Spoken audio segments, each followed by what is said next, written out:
Hi, it's Meghan. I am recording this on Thursday, January 9th from Los Angeles. I'm recording it on my phone because I don't have my microphone or any of my podcasting equipment. Tuesday night around 9 p.m., I left my house in Altadena. Altadena is an enclave in the foothills of the San Gabriel Mountains, north of Pasadena, and about 15 miles from downtown Los Angeles. It's funny, that afternoon I had taken some video of my dog Hugo sitting out in the yard as the wind gusts blew in at about, 60 miles an hour, maybe more.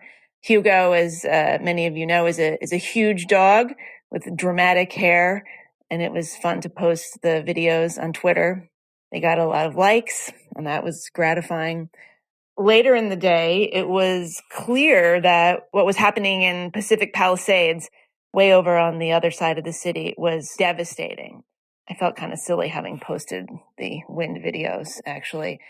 At the same time, there was some joking about celebrities and other wealthy people abandoning their cars on Palisades Drive and evacuating on foot, and then those cars getting bulldozed away because they were blocking the escape route for everyone else.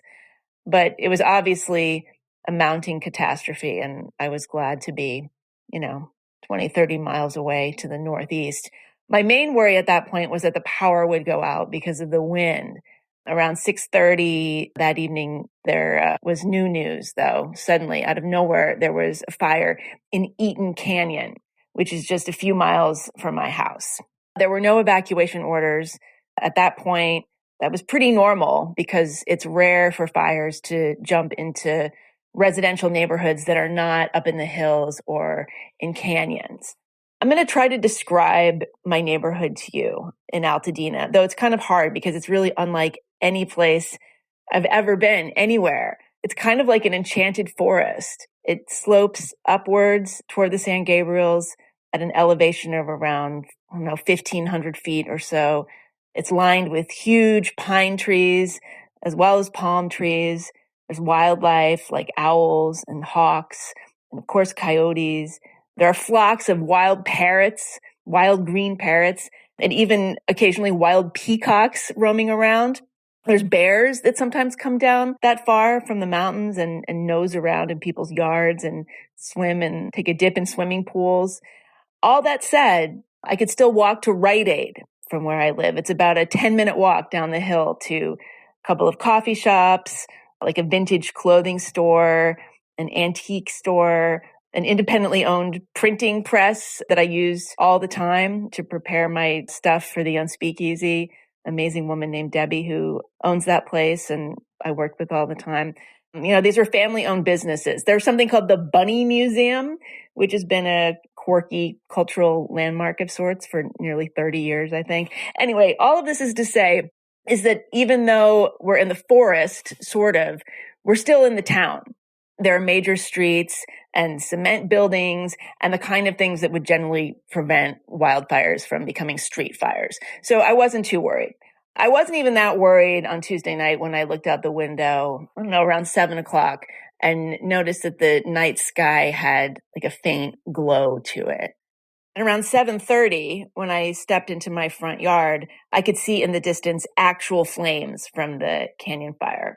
So I summoned a neighbor who told me she'd seen this kind of thing before and not to worry too much about it yet, that these things look scary from a distance, but they really don't jump into relatively flat residential neighborhoods like ours. So I went back inside and I glued myself to the internet where people on social media were already finding ways to make this a political story, the fault of Democratic-run cities and states and so on. About half an hour later, another neighbor knocked on my door and told me I should pack a bag in case we got evacuated. Here's where I want to pause. So faced with the prospect of just grabbing my valuables and running, I suddenly could not entirely determine what was valuable in my house. I'd been advised to, quote, gather my papers. But what does that even mean? Like what papers? Like birth certificate, checkbooks? When was the last time I'd written a physical check? When was the last time I'd even seen my birth certificate? So in the end, I grabbed a few random items and threw them in a little suitcase. And at that point, I decided I might as well just leave in case the power went out.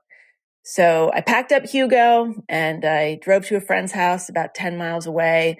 I could see the flames from the canyon fire really clearly as I sat in a line of traffic leaving Pasadena, but they still felt pretty far away. I was sure I was leaving out of an abundance of caution. I'd be back in a few days at the most. The next morning, I learned that my house and every other house on the street had burned to the ground. The wind was so strong and the water was so scarce that emergency crews and firefighters were virtually helpless in many places. So the embers flying around in that wind were effectively like fireballs, I guess, or like fire flashes. I think there's a name for this, but it's not coming to me right now. And anyway, they were just spiraling around in every direction. Nothing like this has ever happened before. At least not around here that I know of. I should say I don't own the house. I didn't own the house. I was a renter. And the woman I rented from devastatingly also lost a home in the Palisades fire that I believe she was renting. She's a single mom putting 2 kids through college. The house I rented from her, which she raised those kids in, is a 2-bedroom, 1-bathroom, 950 square foot house with a tiny apartment attached to the garage that she also rented out. And this is really the point of this little dispatch. This is the thing I want to say. When we think of people losing their homes in fires in California, we think of rich people. We think of those people abandoning their BMWs only to have them bulldozed. But many of these fires burning right now, including and especially the Eaton fire in Altadena, are not rich people fires. The homes are valuable, yeah, because this is Southern California, but most of the homes are modest little houses like mine. There are rickety apartment complexes where people struggle to pay the rent. And yes, there is some wealth here. This is California, but there are plenty of working class people in Altadena. It's always had a large Black population. For whatever reason, it has a lot of addiction recovery houses and transitional living centers for people struggling with any number of things. There are nursing homes and senior centers for low-income people. If you happen to see that news footage of the sick and elderly being evacuated in the dark of night from a senior center, it was probably obvious that these are not wealthy people. Some of these people are something close to poor. And that's what I want people to understand about what's going on here. We're going to be seeing reports of celebrities losing their homes, and I'm sure we'll be seeing their social media posts about how #grateful they are for having made it out alive and also for having multiple other houses. We're going to have fun poking fun at them on social media, fairly or not. And they are grateful. I'm not suggesting that they're not grateful. But we're also going to be looking at images of rubble upon which the homes and businesses of ordinary, hardworking, often already struggling people once sat. And let me say this again. These homes and businesses were not in high-risk fire zones. They're ordinary bungalows on ordinary streets. All of those businesses I mentioned at the beginning, the hardware store, the coffee shops, have burned to the ground. Schools and commercial buildings and strip malls have burned to the ground. A McDonald's on a busy corner burned to the ground. That's not a glass house hanging off a cliff with an infinity pool. That's a McDonald's. As I record this, I don't know much else. I haven't been able to get up to Altadena to see it for myself. The fires are still burning. As of this morning, the Eaton fire has burned more than 10,000 acres and 0% is contained, which after this amount of time feels unprecedented. I don't know if it is unprecedented, but it certainly feels that way. Looks like over 100,000 people have been evacuated throughout Los Angeles. I don't even want to think about all the animals and wildlife and what they're going through, all those owls and coyotes and bears. That's probably the thing I love most about this city, the way the wildlife and the urban life fold into each other. This city will never be the same again. I will never be the same again. Though at this point, I have no idea what that means.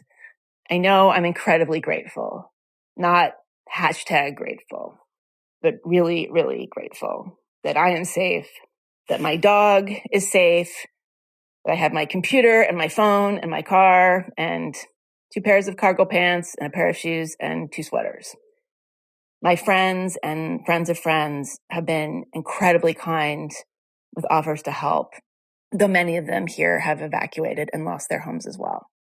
What I'm reading this morning is that there are 8 fires burning right now, and that it's possible, maybe even likely, that the winds are going to pick up again. I'm not sure how to end this little missive other than to say that if you're watching all this from the outside, if you're following along on social media or reading the news, please know that anyone who is saying anything right now is speaking from a place of very little perspective. If the fires are at 0% containment, so is anyone's idea about why this happened. We're going to hear that it's about apocalyptic climate change, or that it's state and local negligence of all sorts. We'll probably hear of investigations of arson. There's often some element of that with these things, unfortunately. There will be truth to all of those things, but also a certain pointlessness in even talking about it at all.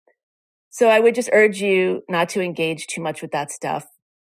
Just be thankful for wherever you are, wherever you're listening from. Again, I want to say how thankful I am for being able to talk to you right now. I'm releasing this to all of my subscribers, not just the paying ones. If you want to support the podcast, you know what to do. Go to the Substack, which now you can get to directly by going to the unspeakablepodcast.com. But that's neither here nor there. I don't really care. I just wanted to be able to say a few things. And I'm sure I'll have more to say later. But thank you for listening to this. And please stay safe in your world, wherever that is.